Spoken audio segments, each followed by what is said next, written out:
এই ভিডিওতে আমি যেটা দেখাবো, কারো যদি অ্যাডভান্স ট্যাক্স কেটে থাকে, ঠিক আছে, সাপোজ কারো source tax, advance tax or any regular tax যদি কেউ দিয়ে থাকে অলরেডি এই অ্যাসেসমেন্ট ইয়ারে, তাহলে তাকে কিভাবে সে সমন্বয় করবে সেই জিনিসটা আমরা এখন দেখি ই রিটার্নে কীভাবে এটা সমন্বয় করে। তো এটা একটা ব্যক্তি, এনার আসলে ইনকাম বলতে শুধু সঞ্চয়পত্র থেকে ইনকাম আছে। তো এই সঞ্চয়পত্র থেকে যে ইনকামটা আছে, এই সঞ্চয়পত্র ইনকামের জন্য তার একটা টিডিএস কেটেছে এখানে, ঠিক আছে। তো এই জন্য যেহেতু ইনকাম আছে, এই ইনকামের অ্যাগেনস্টে তার কিন্তু এখানে আমরা যদি ট্যাক্স অ্যান্ড পেমেন্টে আসি, এখানে দেখব যে তার এই যে ইনকাম ফ্রম ফিনান্সিয়াল অ্যাসেটে এখানে ৭৬,৮০০ টাকা উনি ইনকাম করেছে।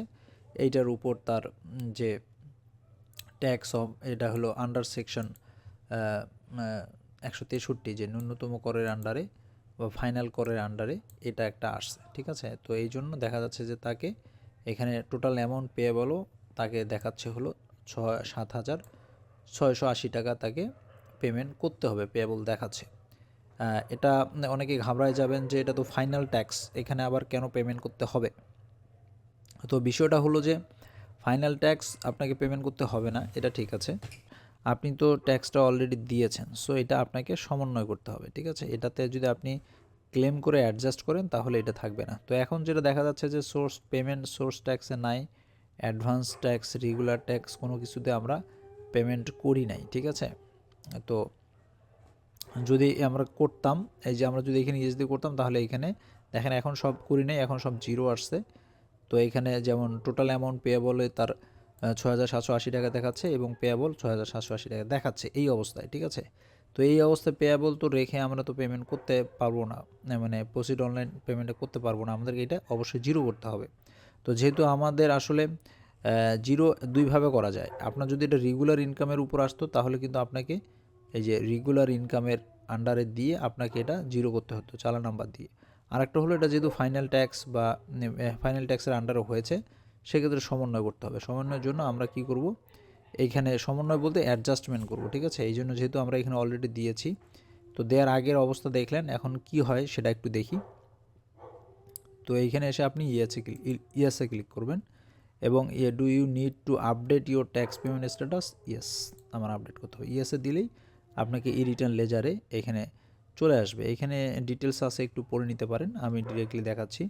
তো এখানে দেখবেন যে tax source claim source tax, যে সোর্সে যেটা আপনি দিয়েছেন সেটা আপনি ক্লেম করবেন। এখন যে আমি এটা দিয়েছি, এটা যখন ক্লেম করবেন তখন ওখানে আর পেয়েবলে আসবে না। সো এখানে এসে আমরা ক্লেম সোর্স ট্যাক্সে যখন ক্লিক করব তখন এগুলো অপশন আসবে। এটা হলো স্যালারি থেকে, ব্যাঙ্ক ইন্টারেস্ট থেকে, সঞ্চয়, এগুলো আছে, ঠিক আছে। তো এনার যেহেতু সঞ্চয়পত্র, আমরা এখান থেকে সমন্বয় করব।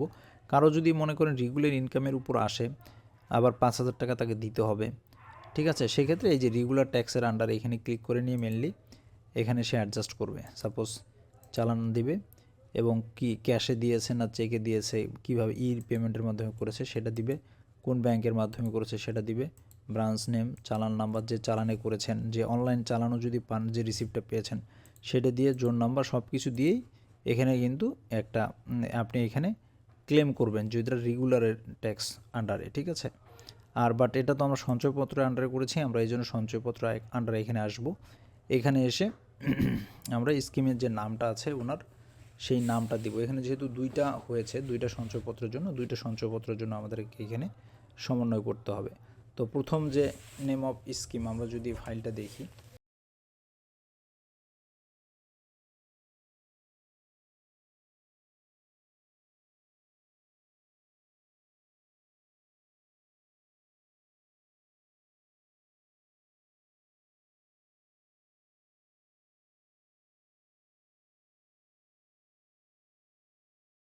বিয়াল্লিশ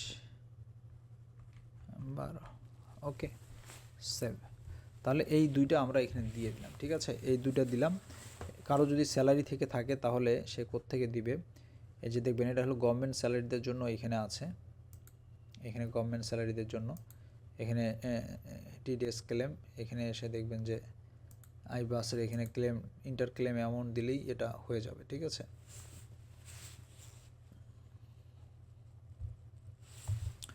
আবার যদি কারো ব্যাংক ইন্টারেস্ট থাকে তাহলে ব্যাংকের জন্য এই একটা এখানে এসে দিবে। ব্যাংক ইন্টারেস্ট যদি টিডিএসটা সমন্বয় করতে হয়, সঞ্চয়পত্রটা দেখলাম। এবং যদি বেসরকারি চাকরিজীবী হয় সেক্ষেত্রে আদার্সে ক্লিক করবে, করার পর এইখানে দেখবেন যে এই স্যালারি সেকশন 50, ঠিক আছে, এইটা দিয়ে ডিটেলস ইনফরমেশনগুলো দিয়ে তাকে পূরণ করতে হবে, ঠিক আছে। আর একটা হলো ক্লেম এআইটি যদি কারো থাকে যে কারের জন্য, সেটা এখান থেকে তাকে অ্যাডজাস্ট করতে হবে। আর একটা হলো রেগুলার মানে এই রিটার্নের সহিত যে অ্যামাউন্টটা দিতে হয় সেটা রেগুলার। এইখানে এসে আপনি চালান, এইখানে যে ডিটেলসগুলো আছে এটা পূরণ করে এখানে দিয়ে দিবেন। আর একটা হলো যখন সব দেওয়া হয়ে যাবে তারপর ট্যাক্স পেমেন্ট স্ট্যাটাসে ক্লিক করবেন। যে এখনই আমরা এই যে ৭৭,০৬৮ একটা ইনপুট দিলাম সোর্স ট্যাক্স, এটা চলে আসছে, ঠিক আছে।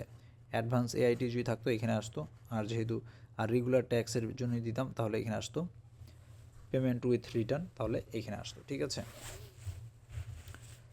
সো এটা সব হওয়ার পর আমরা গো টু রিটার্নে ক্লিক করব। এবার যদি আসি, এখন দেখব যে এই যে ৭৬,০৮০ আসলো, যেটা এসেছিলো এই অ্যামাউন্ট পেয়েবলে এসেছিলো।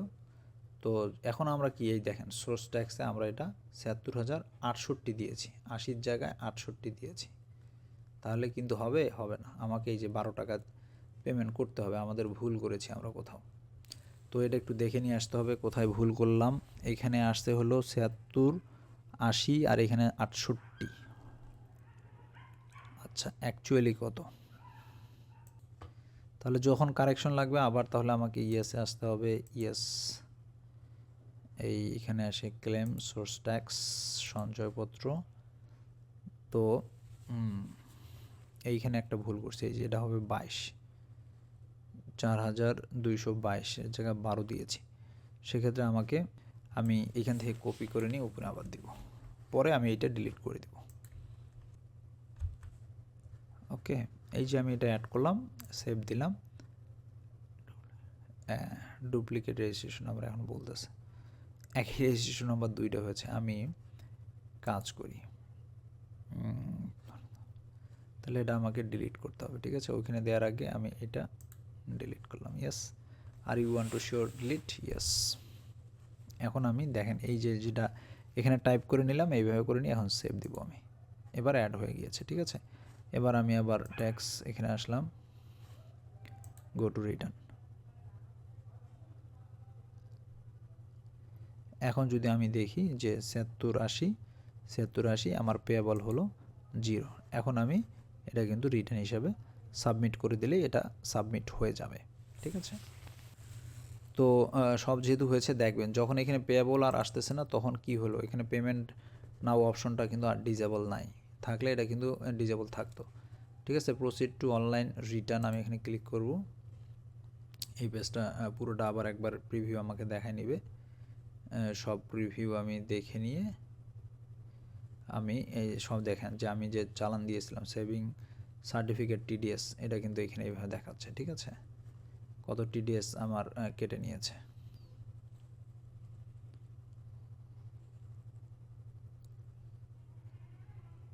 ঠিক আছে, সব কিছু দেখে নিয়ে আপনি সাবমিট রিটার্নে যদি ক্লিক করেন, এই সাবমিট রিটার্ন, বিসমিল্লাহির রহমানির রহিম, do you want to submit this return? Yes. তাহলে এটা কনগ্রাচুলেশনস, এটা কিন্তু কমপ্লিটলি আপনার ডান হয়ে গেল, ঠিক আছে। আপনি অ্যাকনোলেজমেন্ট স্লিপ এখান থেকে ডাউনলোড করে নিতে পারবেন।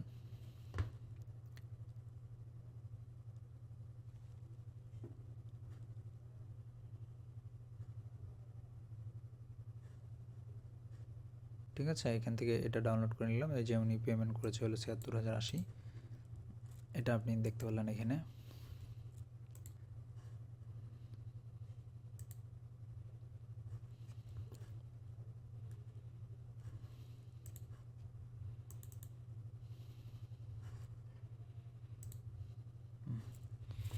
এখানে ট্যাক্স রেকর্ডে আসলে আপনি সমস্তগুলো পেয়ে যাবেন।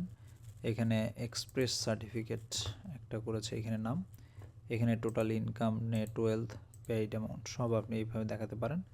তারপরে এখানে আপনি ডাউনলোড দিলেন, তাহলে এটাও আপনার ডাউনলোড হয়ে গেল। ট্যাক্স সার্টিফিকেট পেলেন। তারপর সার্টিফিকেট স্ট্যাটাস আপনি যদি ক্লিক করেন, এখানে এইটা অ্যাকনোলেজমেন্ট স্লিপ তো অলরেডি ডাউনলোড দেওয়া হয়েছে। রিটার্নের পুরো ভিউটা এখানে আপনি পেয়ে যাবেন। এটা আপনি এই প্রিন্টে দিলে এখান থেকে আপনি ডাউনলোড করে নিতে পারবেন। ওকে, তারপর চালান যদি দিতেন তাহলে চালানটা এখান থেকে পেতেন। হিস্টোরি যদি দেখতে চান তাহলে আপনাকে এখান থেকে বের করে নিচ্ছে।